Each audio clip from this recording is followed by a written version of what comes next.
As per my experience आप सभी को बता दूं कि जो मैंने इतने सालों में सीखा है, समझा है, और मैंने भी बोर्ड का एग्ज़ाम दिया है, तो आपको बता दूं यहाँ पे सिर्फ और सिर्फ आपकी क्रिएटिविटी देखी जाती है।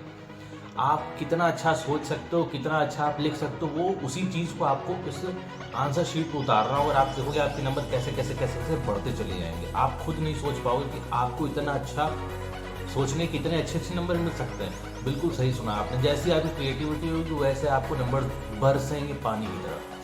लेकिन एक चीज़ का बहुत ध्यान रखना होता है, वो है आपकी क्रिएटिविटी और इमेजिनेशन की जो डायरेक्शन वो बिल्कुल एग्जैक्ट होनी चाहिए जो पेपर चेक कर रहा है उसके माइंड सेट के हिसाब से। लेकिन अगर आपने उसके बियॉन्ड लिख दिया ना तो भैया काट पीट के नंबर भी जीरो दे देगा। क्या दे देगा? जीरो दे देगा। तो सोचने वाली क्या बात है कि हमें क्रिएटिविटी कैसे दिखती है। क्रिएटिविटी आपको दिखानी सपोज करिए कि आपका तो जो पेपर होता है वो दो पार्ट्स में बटा होता है। पहला होता है ग्रामर, दूसरा होता है थ्योरी वाला, मतलब जिसको हम लोग लिटरेचर बोलते हैं, जिसमें आपको कहानियाँ और पोएम लिखना है। दूसरा जो ग्रामर होता है उसके अंदर आपको कैसे आपको इंग्लिश की जो सारी चीज़ें हैं, वर्ब्स है, नाउन है, प्रोनाउन है, इन सब चीज़ों का यूज़ कैसे करते हैं, इसको हम लोग ग्रामर बोलते हैं। तो ग्रामर में हिस्से में ये पूछा जाता है, तो आपको इसके अंदर तो रटना ही है। और आपका थर्ड पार्ट आता है वो जिसके अंदर आपको अपना क्रिएटिविटी दिखाना होता है, जिसमें आपकी नोटिस, आपके रिसीव राइटिंग, समरी राइटिंग, ऐसे और भी बहुत सारे कुछ आते हैं, लेटर्स आते हैं, ये सब ऐसे राइटिंग हो जाती है, ये सब बहुत सारी चीज़ें आती हैं। तो आपको क्या मिलता है? एक तो छोटी सी हेडिंग मिलती है। सपोज करिए हमारा जो हेडिंग है वो है पॉल्यूशन। अब आपको मिल गया हेडिंग, एक पॉल्यूशन है। अब उस पॉल्यूशन के ऊपर आपको एक अच्छा सा ऐसे लिखना है 250 to 300 वर्ड्स में।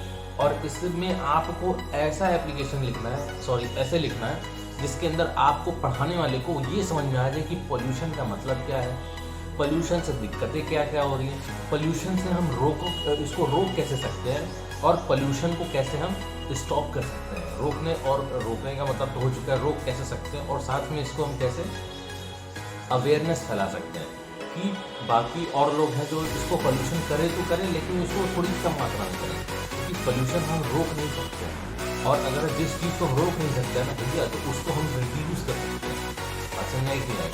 आगे तो लाइक करो और नीचे कमेंट करके बताओ क्या क्या समझ में आया। तो समझ में आएगी बात आई। पॉल्यूशन आपको एक टॉपिक मिल गया जो कि नहीं मिलता है बेसिकली, ये मेरे टाइम से बहुत पहले की बात है। उस टाइम पे ये सब टॉपिक्स मिला करते थे छोटे छोटे वाले, लेकिन अब ये सब नहीं मिलता है। करना क्या है आपको, जो बेसिक चीज़ है वो बता दूँ। आपको इंट्रोडक्शन लिखना है। किसी भी चीज़ को लिखने से डिनोट कराने के पहले इंट्रोडक्शन कराते हैं, फिर लिखते हैं बॉडी, उसके अंदर क्या क्या प्रॉब्लम्स है, मतलब आपको उसको ब्रीफ कर सकते हो कि हाँ प्रॉब्लम में क्या क्या आ रही है, आप इसको कैसे डील कर सकते हो। फिर आखिरी में लिखते हैं कंक्लूजन, इसके अंदर बताते हैं कि आप इसको रिड्यूस कैसे कर सकते हो। पॉल्यूशन को स्टॉप हम लोग नहीं कर सकते हैं, आपको, हमको, चाहे कोई भी हो, हम लोग कुछ भी करते हैं वो पॉल्यूट होता ही होता है। आपने खाना खाया तो जो भी बाहर एक्सक्रीट निकल रहा है वो भी एक पॉल्यूशन ही है, पॉल्यूटेंट ही है।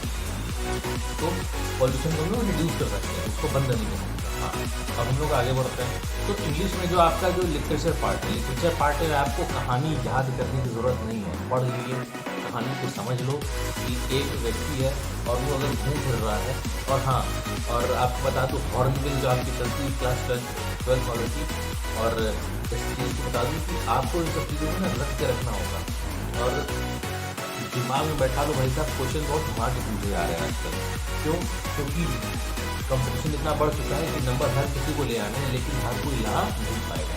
जिसकी क्रिएटिविटी ज़्यादा होगी, सोचने समझने की क्षमता ज़्यादा होगी, उसके नंबर ऑटोमेटिक उठेंगे। क्यों? उसके नंबर ऑटोमेटिक उठेंगे। और ये चीज़ बहुत इंपॉर्टेंट है।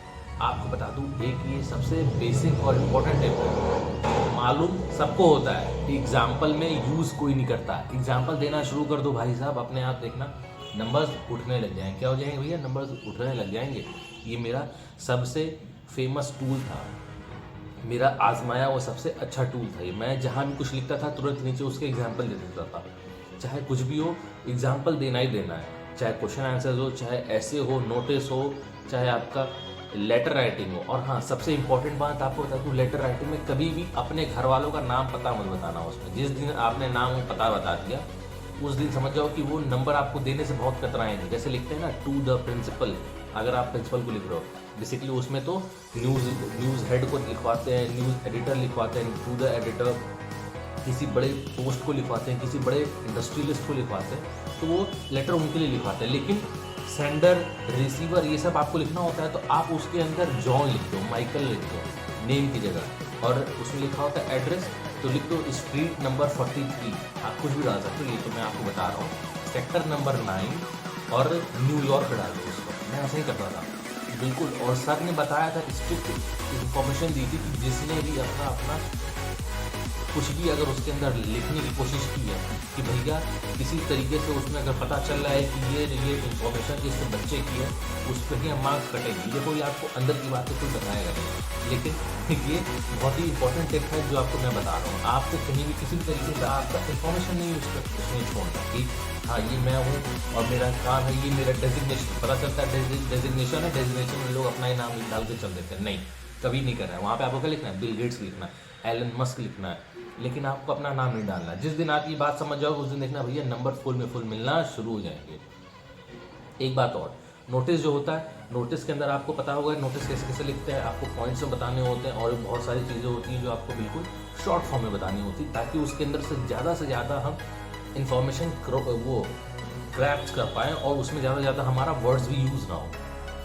तो बहुत सारी चीज़ें, आपका एडवर्टीजमेंट राइटिंग ये होता है, नोटिस राइटिंग है, प्रीसेस राइटिंग है, समरी है, लेटर है, ऐसे है, बहुत सारी चीज़ें जो अब हम लोग इंट्रोड्यूस होती चली आ रही हैं।